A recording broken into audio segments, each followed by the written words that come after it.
Hey friends, welcome back to the Lightcast. On today's episode, we're going to be talking about the inheritance of the gods, meaning the goddess sword, the Triforce, and secret stones, at least those were the ones we know about so far, and how they work, or don't work in some cases. And also, I want to take some time to maybe dispel some oft-repeated myths about them. So let's take a look. Our first real exposure to the actual power of the Triforce really came in A Link to the Past. No doubt, the first two Let Himself games do feature the Triforce, but they don't really expound upon their abilities, probably for a lot of reasons, such as it was Nintendo, the original NES, and these things probably just weren't thought of at the time. And then you have A Link to the Past, where we find out there's an entire war that's fought over the Golden Power, and in that game, when you travel to the Golden Land, your form changes, and you're told by a couple people that their forms changed when they entered the Golden Land. And then Sahasra tells you that the essence of the Triforce in the Golden Land, or the corrupted Golden Land, now Dark World, is what changes your form, and getting the Moon Pearl will actually enable you to retain your form in that world. And a lot of people misunderstand some of this, and they think it's like the power of Ganon's doing this. And in fact, the English version of it, Hyrule Encyclopedia, actually states that the Moon Pearl protects you from the power of Ganon's magic, but it doesn't say that not in the game text or in the Japanese version of the Hyrule Encyclopedia. I have more research about that on the way as a follow-up to the Gauze Collection Lightcast that I mean. But that's a good start. Like, being in close proximity to the essence of the golden power can change your form to reflect what's in your heart. Not too terribly different from what we know of how Triforce wishes work, for example. Then, if we take a look at the secret stones, one of the things that we find out during Tears of the Kingdom is that the secret stones amplify the inherent abilities within a person. They bring their strengths to the surface. And they, more or less, there's a heavy emphasis on the fact that it requires individuals of great talent to become sages and wield them and that kind of thing. And that's really important because I suspect that's a lot of that mythology is probably existing to weed out potentially unworthy people accessing those, which, like, one is worthy, and that whole thing is a part of the topic that I want to get into. And what does it mean to be talented enough to actually have a secret stone or whatever? And then you have the goddess sword, where the goddess sword and the hero play off of each other enormously. And one little tidbit of interesting lore that I recently learned is that the glow and the shine of the Master Sword, for example, which is the successor to the goddess sword, is due to the power of the hero. So if you notice the theme here, everything, the inheritance of the gods, as they call it, the goddess sword, the secret stones, and the Triforce, all take something about you and amplify it in some kind of way. From very, very small, probably combat skills, to the most extreme, being life-altering wishes and reality-altering wishes. I think it would be good to just start with the Triforce. So, there are a couple rules for the Triforce. One of them is, members of the Gods tribe may not wield the Triforce. Who are members of the Gods tribe? Hylia was one of them. The Zonai are allegedly one of them, one of those groups. And it's most likely the case that there are others. But as of yet, they haven't really shown too many people to be members of the Gods tribe. So one of the reasons why Hylia gave up her divinity is so that she could wield the Triforce in the next lifetime, because she could not wield it as deity, or a member of the Gods tribe, rather. And there's also another thing, too, which is that the Triforce doesn't judge the intent of the user for good or evil, which is first stated in A Link to the Past and has been mentioned occasionally throughout the series in different games. There's a lot of interesting questions around this, for me anyway, and Wella's is, so if the Triforce is created and it doesn't judge the heart of the user, why are the Hylians so completely hell-bent on protecting it from it falling into evil hands if the actual will of the Triforce is such that it doesn't really care who you are? And then that, of course, gets into some other things so essentially the protection of the Triforce is more or less the morality of the Hylians being thrust upon the world and then being in control of it as the inheritor of it, rather than something that's inbuilt to the Triforce itself. But I actually have a kind of counter proposal to the idea of the whole Triforce doesn't care who you are thing. And that would be that if we look at one of the lessons that we are just taught about those secret stones, we learned that they, if you were to draconify, allegedly lose yourself and lose your sense of self, like who you are. And it is considered to be forbidden by, at least it sounds like Zonai culture, for what it's worth. It seems like the act doesn't. I really have a lot of questions. Like, obviously, Sonia and Raru at the end, their spirits use what I want to say Masterworks calls ultra. Essentially, it's like ultra recall, where they rewind her personally, and that's how she turns back into a human at the end. And her. I have a lot of questions about the mechanics of the entire draconification process, is essentially what I'm getting at here. I would be more inclined to believe that there's something else about the secret stones that we don't know yet that haven't been revealed. And that's actually the reason why draconification is forbidden. Because at the end of the day, like, who gives a shit whether submarine in person swallows a rock? Like, okay, they want to be an immortal dragon, but if they lose themselves, then let's just say that they are Ganon, they should lose their evil too, because they lose their sense of self, and objectively Ganon is supposed to be evil. It may be the case that the demon dragon took that form because the thing that is actually in control of Ganon, part of Ganon, may be something that is so powerful, and I'm thinking on the level of like null or demise, that there is no such thing as a loss of a sense of self. But I also don't think that the Zonai mythology around it is 100% accurate, and it's kind of proven in the game too. So if you look at, of course, Demon Dragon, that it's exuding Ganon. So if you lose your complete sense of self and your personality and what makes you you, the ambition should be gone there, right? If you are Zelda, I would expect the same. And I don't count appearance towards this, but if you notice, like even during the Demon Dragon fight, when Link is falling close to the end, Zelda has, as the Light Dragon like roars and like it zooms under him to catch him.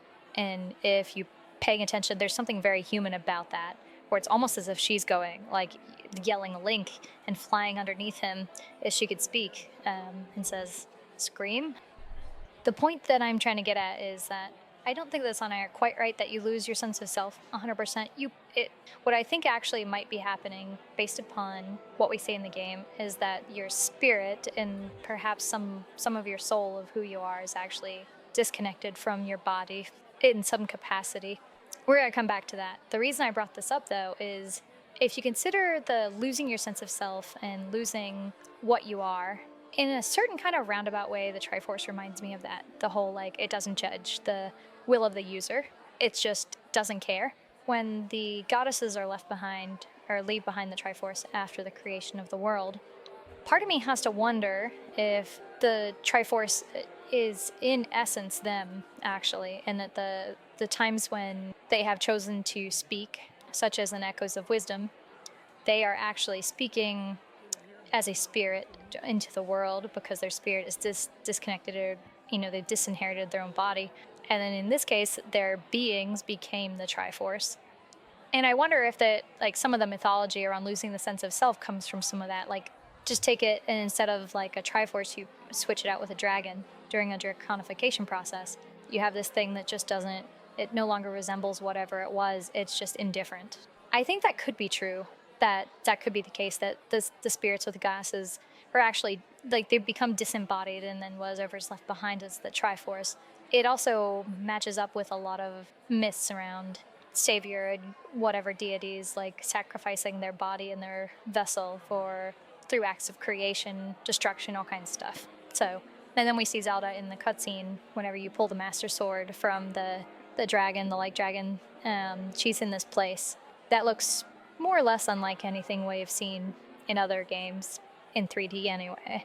I would be willing to put good money on the idea that the reason that draconification is forbidden is much like the reason that the Triforce is forbidden, is that it gives you access to something that is so unbelievably powerful that essentially the access to that must be highly controlled. So, in this case, take the appearance of Zelda, golden skies, rays of light beaming down upon her. We see her spirit holding this, like, version of the Master Sword, and it is just golden skies. What I want to propose here is, what if the secret stones are access keys to get into the sacred realm, and the myth about people losing themselves and their sense of selves, is actually a myth that is created to scare people away from doing so. Because when you think about it, and we look back to depictions of getting a hold of the Triforce of Power in Ocarina of Time, and then taking on like a bestial form and take soothing power, it's not all that different, really. So essentially, it kind of seems a little bit like the inheritance of the gods. A lot of the items of it actually function in very similar ways. That's why I think that there's probably more to the story of the Secret Stones that we haven't heard yet. I'm excited to figure out what they are.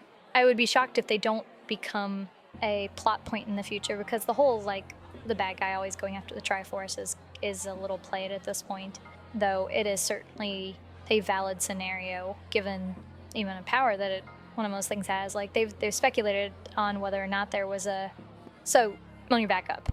And one of the things that say in Tears of the Kingdom Masterworks that I found really interesting is the speculation about whether or not there was a war for the Secret Stones with the Zonai, or amongst the Zonai, and that in the past there were many more Secret Stones than what we see. I would not mind seeing some sort of like multi-group conflict over them, as opposed to just purely one-dimensional evil going after the Triforce kind of trope at this point. I think that would be really, really cool to see that, because one of the things that, the side tangent, is like one of the things that I think is a little tired, for me anyway, in the Zelda series, is that there's always one group that is the good people, the good guys, TM, and then you have the same people that look like the bad guys. And I think there's a much more interesting story to tell there when you have a scenario not unlike the depictions and descriptions of the Interloper War, where we're talking like family member against family member. If you follow the depiction in Twilight Princess of, like, say, Ilia showing up with a knife and like she was gonna shank the shit out of Link, I think that's a much more interesting thing, because you don't know who the good guys are, and you don't know really who the bad guys are in a conflict like that, especially if we're talking, say, a bunch of people that look like all Hylians or all Zonai, like Rauru Mitter. So you have this like inter-group war is actually kind of fascinating. It would be really, really wild to see a War of the Roses type scenario play out with the Zonai and the Secret Stones and whatnot. So, but side tangent over. I could talk about that forever. The inheritance of the gods really seems to operate the same no matter what you get a hold of. The clear exception to that is the Goddess Sword. On its face, the Goddess Sword doesn't really provide any kind of super special access to an unlimited amount of power, and in fact, it requires a certain amount of power to even wield it to begin with. And it's interesting because it actually seems to be the inverse of the other items in the list, where it does judge the wielder.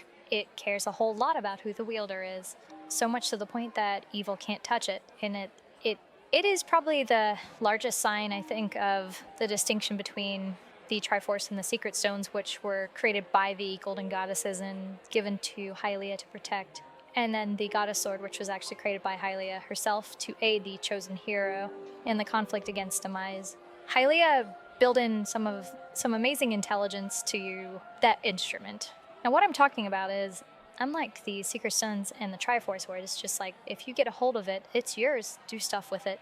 The Goddess Sword whoever has it must temper it and awaken it in order to be able to gain access to other things. And in this case, those other things are the Gate of Time, which is one of them, which are also the Gates of Time are built by Hylia herself. It is probably the most different and kind of diametrically opposed to the others.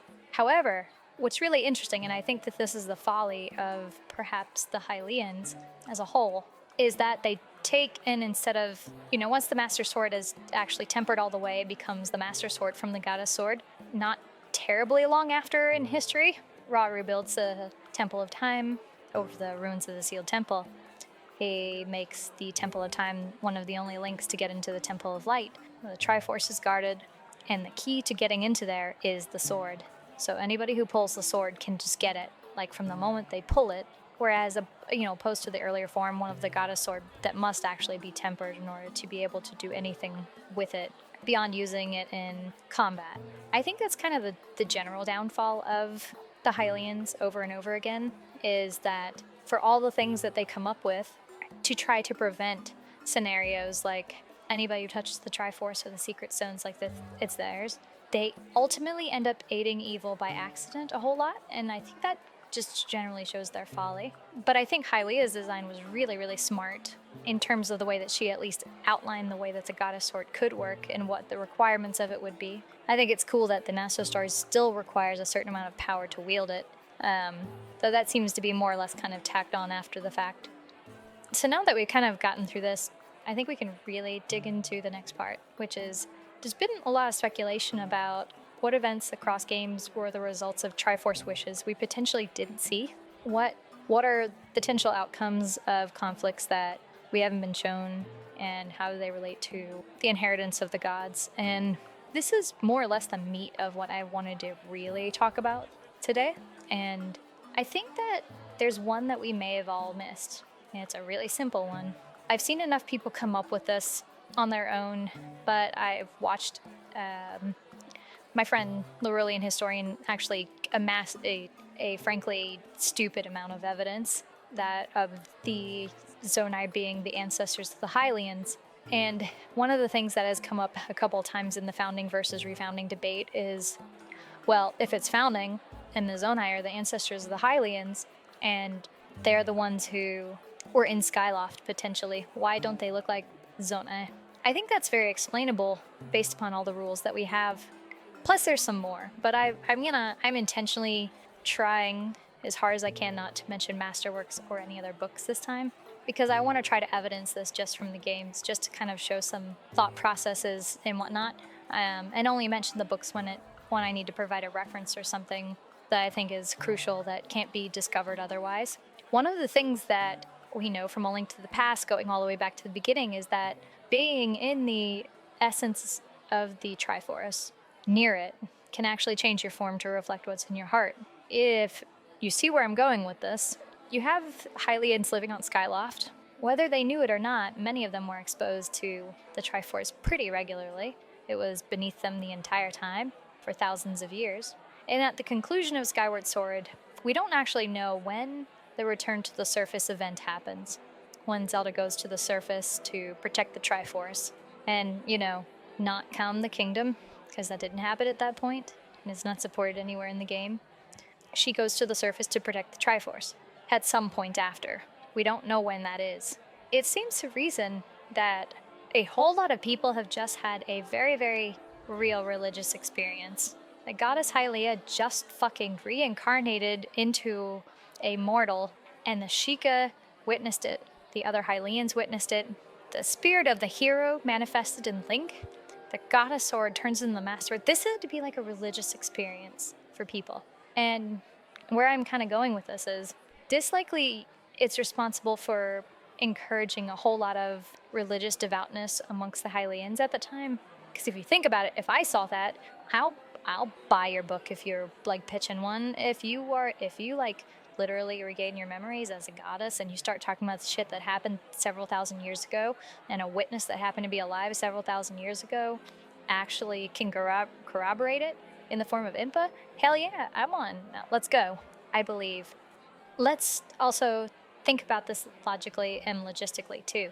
A Zelda who is primed and wanting to protect the Triforce, and a bunch of people who believe that she is the reincarnation of the goddess, she's not going to be able to do that job by herself. She's going to need people to help her. I don't care if you're the reincarnation of a goddess speaking as a fellow 5'4" short kick. Like, you're not protecting anybody from anything much easily, not without a whole lot of self-defense training anyway. And even then, you're not really going to be the match for a whole metric fuck ton of demons. But, so she's going to need people to help her protect this Triforce. I believe that this may be where the legacy of secrecy among the Zonai start, as being people helping her to protect the Triforce over time, initially. I have a whole side tangent about this, but I'm going to try to stop myself from going down too far, other than to say, I think there's something special about the name of the Zonai. It's to say that they are Hylians, right? Ancestors of Hylians. There's something about their name I think that is really important, and I suspect it has something to do with their role amongst the other Hylians as protectors in helping protect the Triforce for the goddess and the goddess reincarnate. Side tangent over. I don't have a lot of evidence for that. I am always looking for it though, because I believe it's got to be there. So you have this like group that's going to be helping her. There's no way she's going to do this by herself. You see this throughout history, repeated over and over again. She always has somebody trying to help her, even if it's only just Link. So you have a whole bunch of Hylians who already for several thousand years are exposed to the essence of the Triforce, being right in a Skyloft, and then you likely have another good set of thousands of years of people being exposed to the essence of the Triforce prior to the point where we can get to the founding of the kingdom. If we follow the logic of the essence of the golden power reflecting what's in your heart, then I think we start to see the origin of the mythology of Hylians have longer ears so they can hear the message to the gods.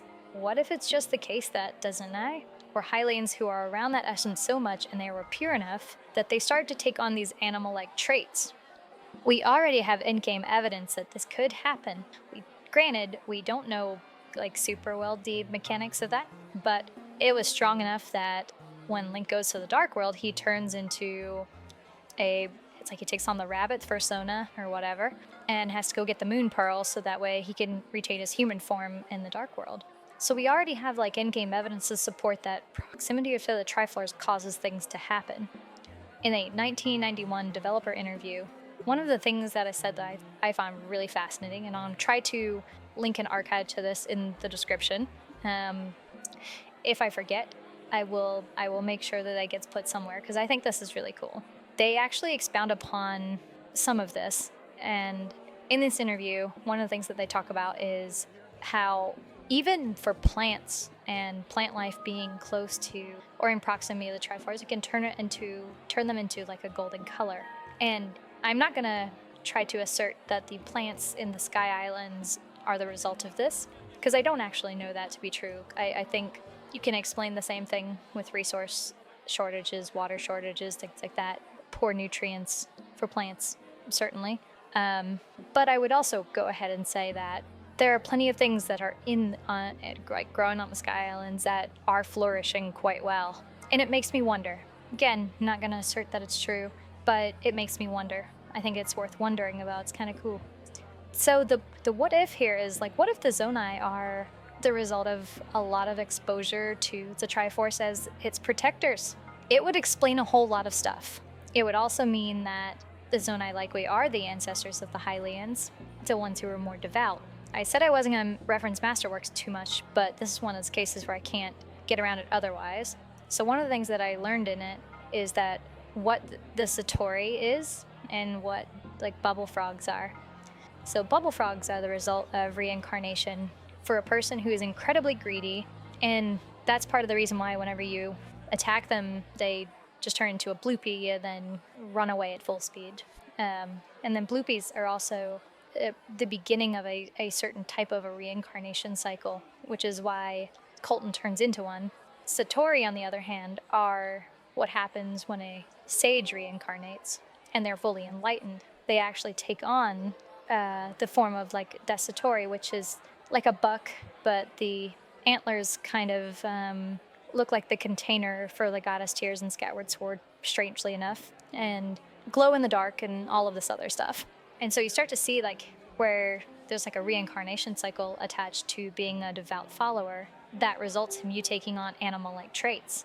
So then if you have multiple generations of Hylians over thousands of years exposed to the essence of the Triforce, also very devout, you can start to see where generation after generation you end up with these people who are taking on more and more animal-like traits. I think that there's more evidence for this as well, actually. And I think the best evidence for it really is Sonia, because of a different pair.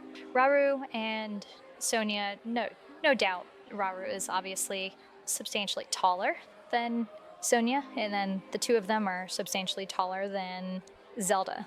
And this is a really good sign that the bloodline of the Hylians was weakening substantially by the end of time compared to what it used to be. Because even the, hypothetically, let's say that the interlopers are actually Hylian also, which I believe that they probably are. That's why they started out anyway. The interlopers are also very tall like that and have retained a lot of the kind of same traits that Sonia has, like Midna, I mean. We're talking about true form Midna, of course. So back that far in history, you have like these it's like Sonia is tall compared to Zelda, and she has substantially longer ears. Like if you take a look at them compared to Rauru, her ears are more similar to Rauru than either one of them are to Zelda. And Zelda still has pretty long ears for a Hylian. So I think that that's also really good evidence and a sign of like where you can see the ancestry there. And of course, it goes without saying that it's always possible that during events of Skyward Sword, the Zonai were just in the depths or something, and that's why we just didn't see them, and any kind of intermingling between the Zonai and the Hylians came about later, and that totally is an explainable thing.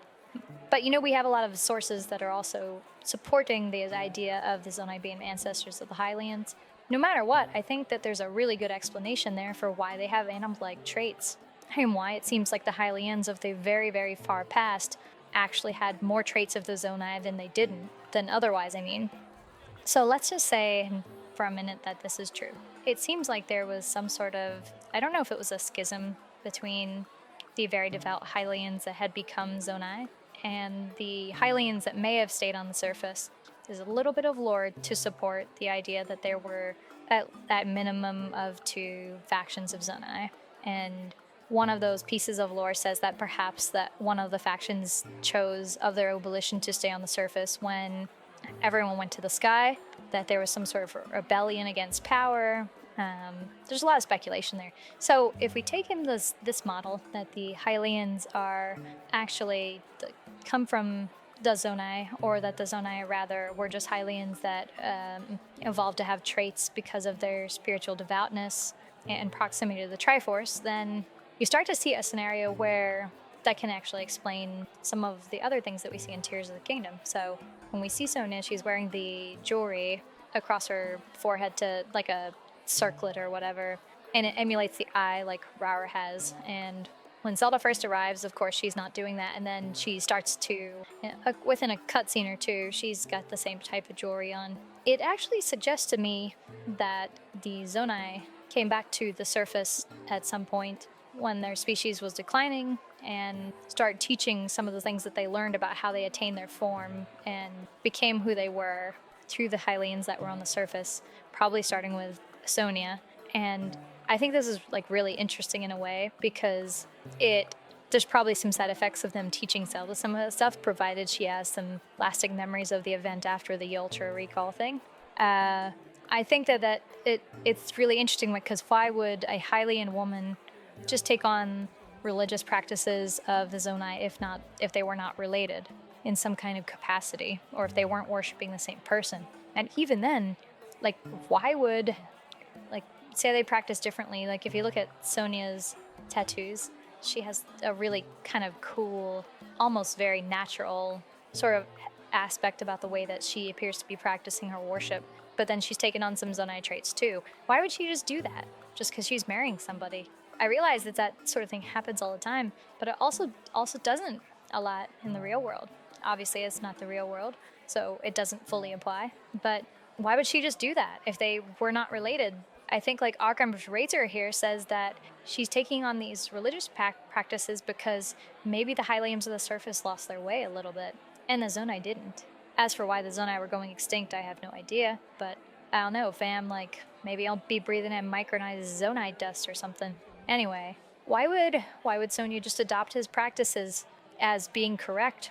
Why would you adopt a declining and extinct species way of worshiping your own goddess? Why would you trust that just on its face? And that's why I say, like, she knows some things we don't know. And some of those things could be the case that there's some shared ancestry there. Ultimately, I think looking at this purely from an in-game evidence perspective has been really, really helpful for me, because it's one of the reasons I've tried very hard not to cite Masterworks this episode is because not everybody has access to it, and it's really hard to play a game when you have an experience of it, and you know what that experience is yourself, and you form your own conclusions to something, and then somebody comes along who has access to this is maybe like, hey, you're wrong, this book says the thing.